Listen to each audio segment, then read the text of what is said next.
السلام علیکم ورحمۃ اللہ وبرکاتہ گائز. آج ہم پڑھیں گے اسلامیات class 6. Welcome to my YouTube channel.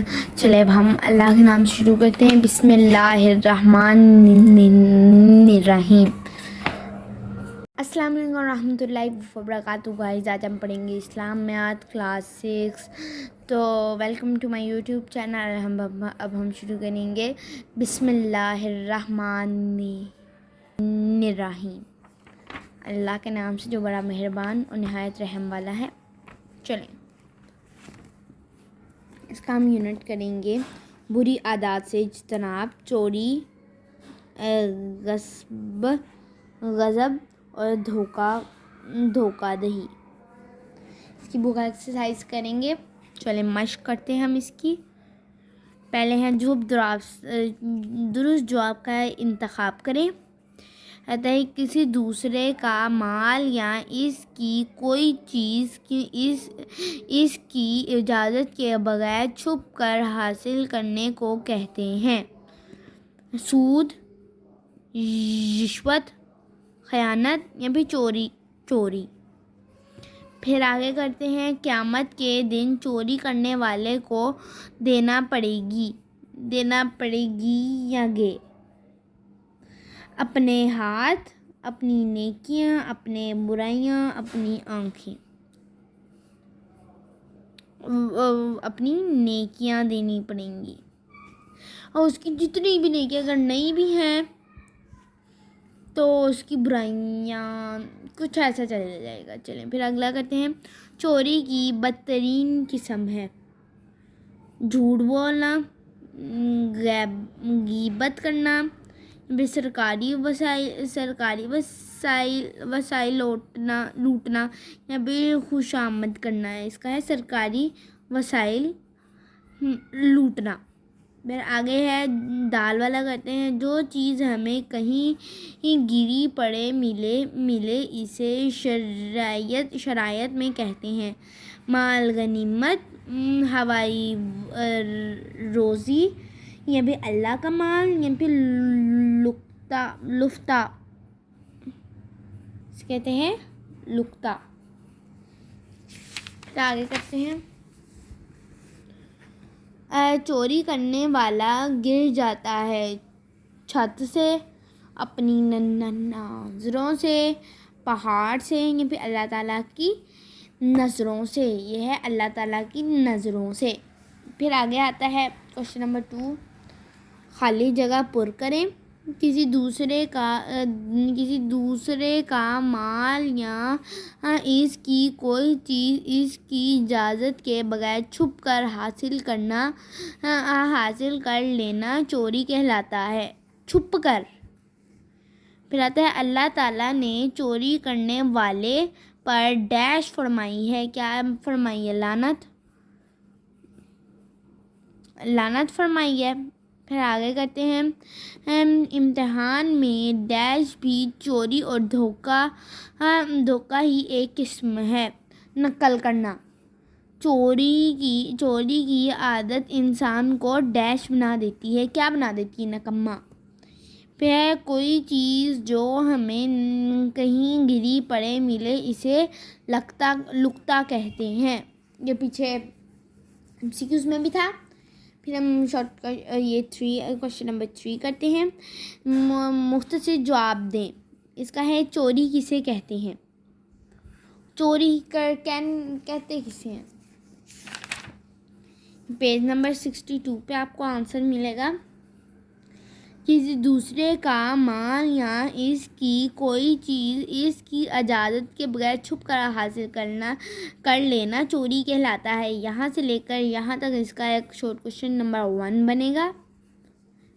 پھر شارٹ کوشچن نمبر 2 دیکھتے ہیں. چوری کی مذمت میں ایک حدیث مبارک کا ترجمہ لکھیں. دیکھتے ہیں. ہم شارٹ کوشچن نمبر 2 یہاں سے کرتے ہیں. رسول اللہ خاتم النبیین صلی اللہ علیہ وسلم نے ارشاد فرمایا اللہ تعالیٰ نے چوری کرنے والے پر لعنت فرمائی ہے.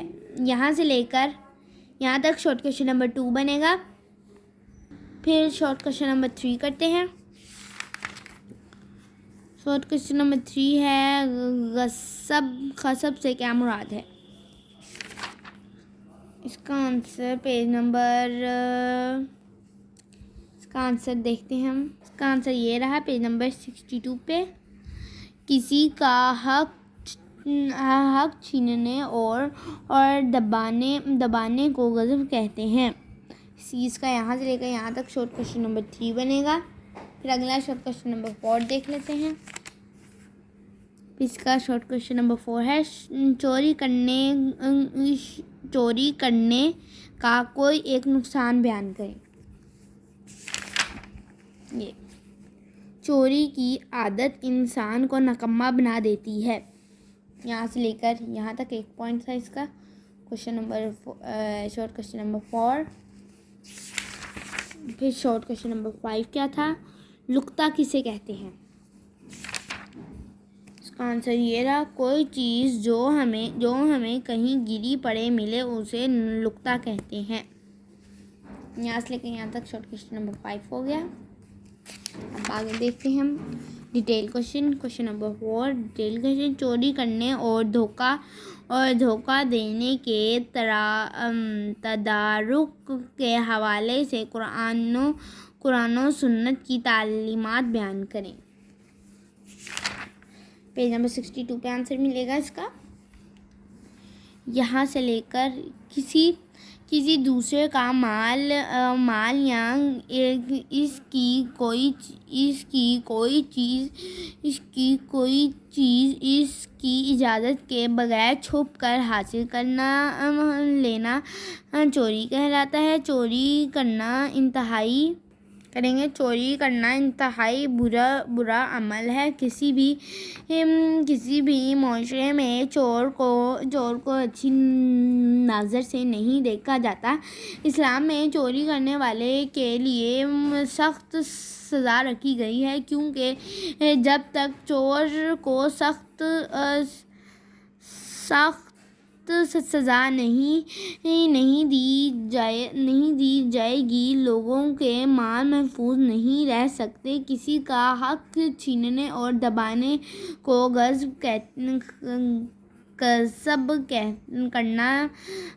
کرنا کہتے ہیں. چوری کی طرح غصب بھی بہت برا گناہ ہے. رسول اللہ خاتم النبی صلی اللہ علیہ وسلم نے ارشاد فرمایا کسی شخص کا مال اس کی دلی اجازت کے بغیر استعمال کرنا جائز نہیں.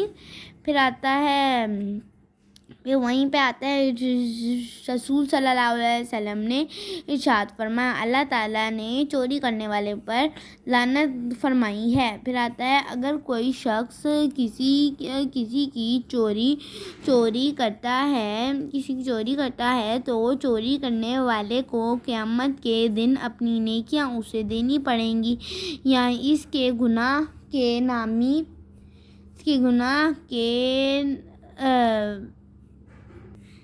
کے گناہ چور کے نامہ مال میں ڈال دیے جائیں گے. یہاں سے لے کر یہاں تک اس کا ڈیٹیل کوشچن نمبر 1 بتایا. جو شارٹ کوشچن ہے نا شارٹ کوشچن نمبر 1 اور 3 یہ دونوں بھی آپ کو یاد ہو جائیں گے ڈیٹیل کوشچن نمبر 1 میں. اوکے ڈیٹیل کوشچن نمبر 2 دیکھ لیتے ہیں. لقطہ کسے کہتے ہیں اور اس کی شرعی احکام کیا ہے؟ 2 یہاں سے بنتا ہے. لقطہ کے معنی اور شرعی حکم. کوئی چیز جو ہمیں کہیں پڑی زمین پہ ملے اسے لقطہ کہتے ہیں. کسی ایسی چیز جو اگر کسی نے اٹھا لیا ہے تو اس کے مالک تک پہنچانے کی ہر ممکن کوشش کرنا اس پر لازم ہے. اگر اس